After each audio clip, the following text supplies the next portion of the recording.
Halo semuanya, selamat datang di sesi bedah dokumen kita kali ini. Pernah kepikiran nggak gimana sih caranya mengelola aturan main untuk puluhan ribu desa di Indonesia tanpa ada yang tumpang tindih? Nah, hari ini kita bakal ngebongkar sebuah cetak biru raksasa.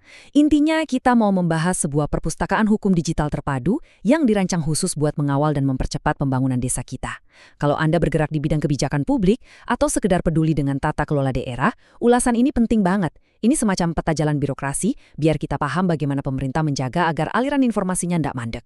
Semua wawasan yang bakal kita obrolin hari ini, itu kita tarik langsung dari aturan yang baru banget rilis, yaitu Peraturan Menteri Desa dan Daerah Tertinggal Nomor 14 Tahun 2025. Regulasi ini tuh krusial banget loh.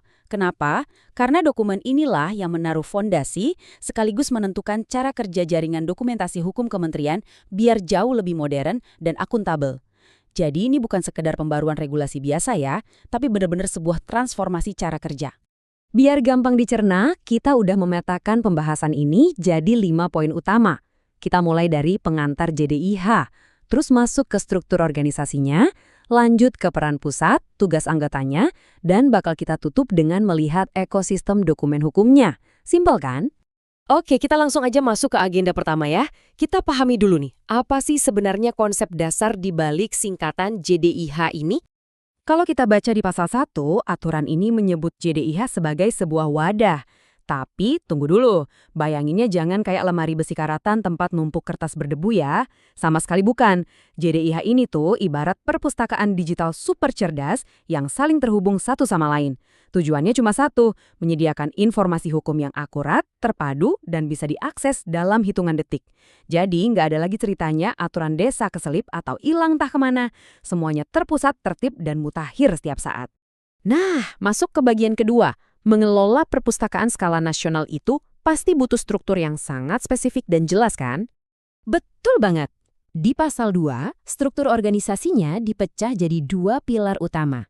Biar gampang, bayangin aja ada kepala pustakawan, yaitu si pusat JDIH, dan ada cabang-cabangnya, yaitu para anggota JDIH.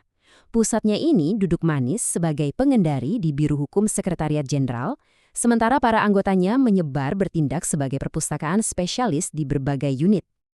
Dan kalau kita ngomongin sebaran anggotanya, wow, ini beneran masif. Anggota JDIH ini nggak cuma ngumpul di satu gedung hukum doang, tapi menyebar ke berbagai biro, pusat data, sampai Direktorat Jenderal.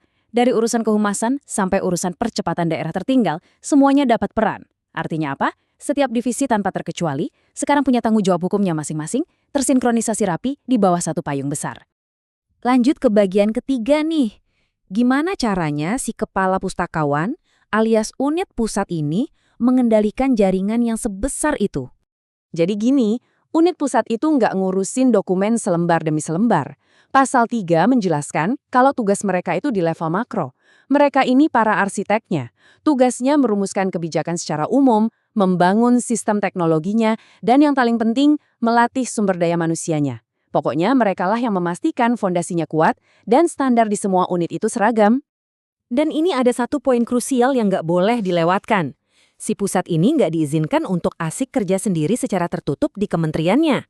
Sistem teknologi yang mereka bikin wajib terintegrasi langsung sama portalnya Pusat JDIH Nasional, jadi data-data hukum kementerian ini langsung nyambung ke jaringan hukum negara.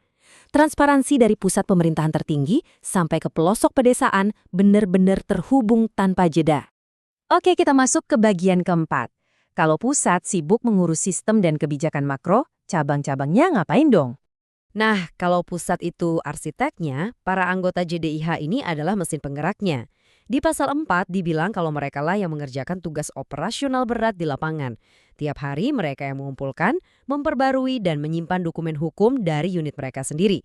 Terus, mereka juga wajib menyosialisasikan aturan ini di divisinya dan melaporkannya kembali ke pusat. Merekalah ujung tombaknya. Kalau kita bandingkan langsung posisinya, kelihatan banget pembagian tugasnya tuh tajam dan spesifik. Pusat JDIH sibuk merakit rak buku digital yang canggih beserta aturan mainnya, sementara anggota JDIH yang secara aktif menyeleksi dan memasukkan buku-bukunya ke rak itu biar gampang dibaca publik. Kolaborasi seperti inilah yang bikin birokrasi sekompleks apapun bisa berjalan efisien dan mencegah tumpang tindih. Ngomong-ngomong soal buku di rak digital tadi, kita sampai di bagian kelima. Apa aja sih sebenarnya aset berharga yang disimpan di ekosistem hukum ini? Menurut pasal 5, isi koleksinya itu luar biasa beragam. Sistem ini nggak cuma bertugas mengamankan produk akhir hukum seperti peraturan menteri tingkat atas aja loh. Mereka juga wajib mengarsipkan mulai dari draft naskah akademik, hasil kajian, surat edaran, putusan pengadilan, sampai MOU. Kenapa harus komplit itu? Biar proses dan sejarah terbentuknya sebuah aturan terekam utuh dan bisa dilacak kapan aja.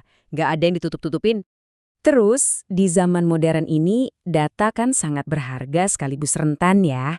Makanya, pasal 6 mengamanatkan perlindungan mutlak melalui pelindungan 2 langkah. Semua dokumen wajib diunggah secara digital ke komputasi awan di aplikasi JDIH. Tapi digitalisasi aja belum cukup.